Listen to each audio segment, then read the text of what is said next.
Hey guys, I hope all you are fine and doing good. So today we are going to learn about the colloidal solution. Just like the solutions and suspensions, colloids are also a mixture which seems to be like homogeneous, but they are actually heterogeneous.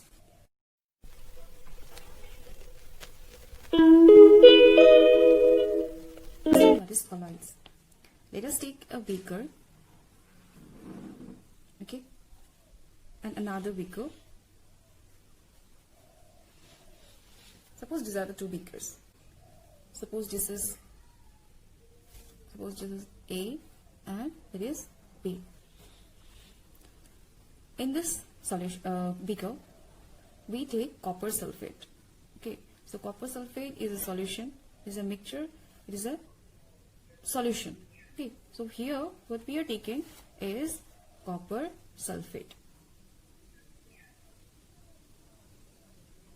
Copper sulfate. Now in B, we are taking mixture of water and milk. So what we are taking? We are taking mixture of water and milk. So these are the two beakers where we have different types of mixtures. First is copper sulfate, which is a solution, true solution. And here we are taking the mixture of water and milk. Now what you will have to do is that you need to take a torch. Okay, what do you need to do?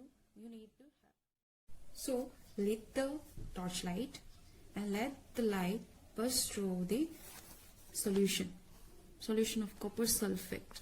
Okay, so the light, you will see the light gets passed through the solution. That means the path of the light is not visible, since here the mixture particles are very small, very minute, which cannot be seen through the naked eyes. As well, it is completely dissolved, so it will not reflect the path of the light. So it will get past, you cannot see the path of the light. Okay, so after passing through this beaker, the light will again fall on the second beaker, that is on the beaker B. You can here, after the light passes through beaker B, you will see that it gets reflected. The path is getting reflected through the particles which is present in the mixture of milk and water, and makes the path of the light visible. Okay, so this is what the path of the light gets visible over here. Path of light becomes visible. So this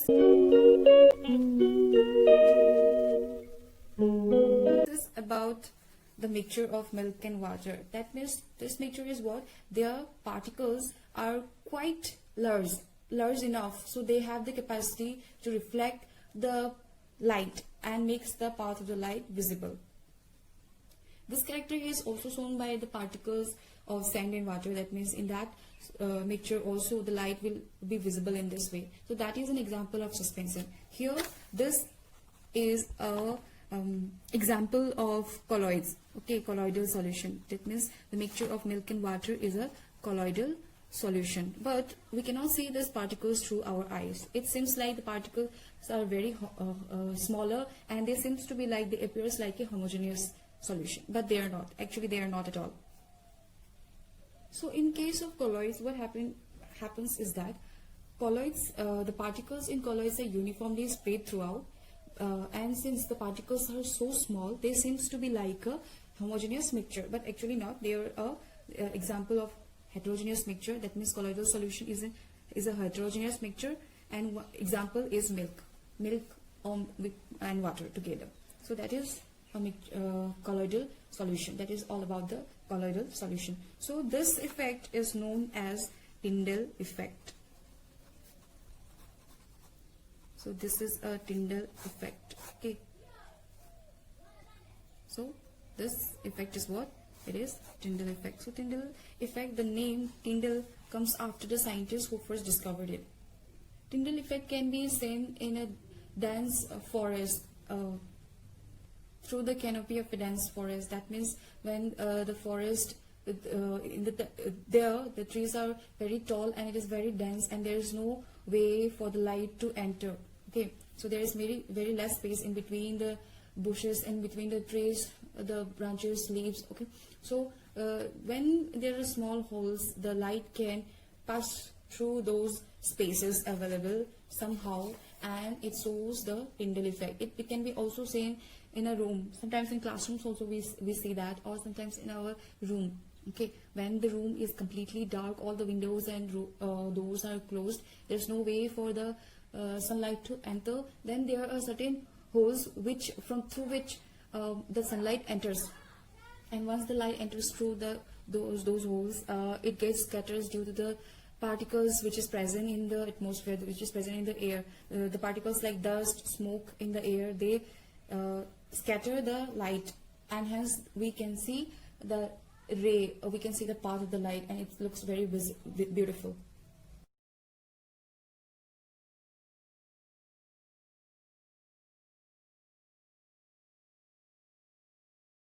Next is properties of a colloid.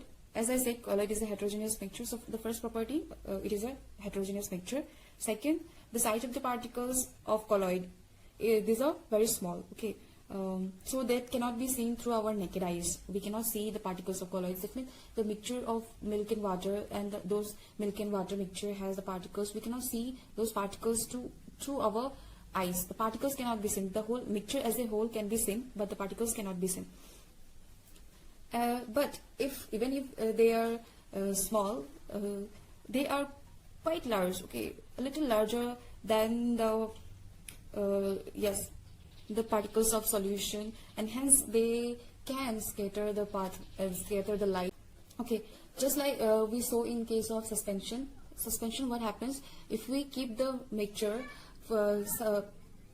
undisturbed for a moment, then they settle down at the bottom of the beaker, and hence the suspension mixture is unstable. But that kind of phenomena, nothing is visible in case of colloids. So the particles of the colloids, they do not settle down at the bottom when we keep them undisturbed for a moment. So that is nothing same in case of colloids. So colloids are quite stable mixture.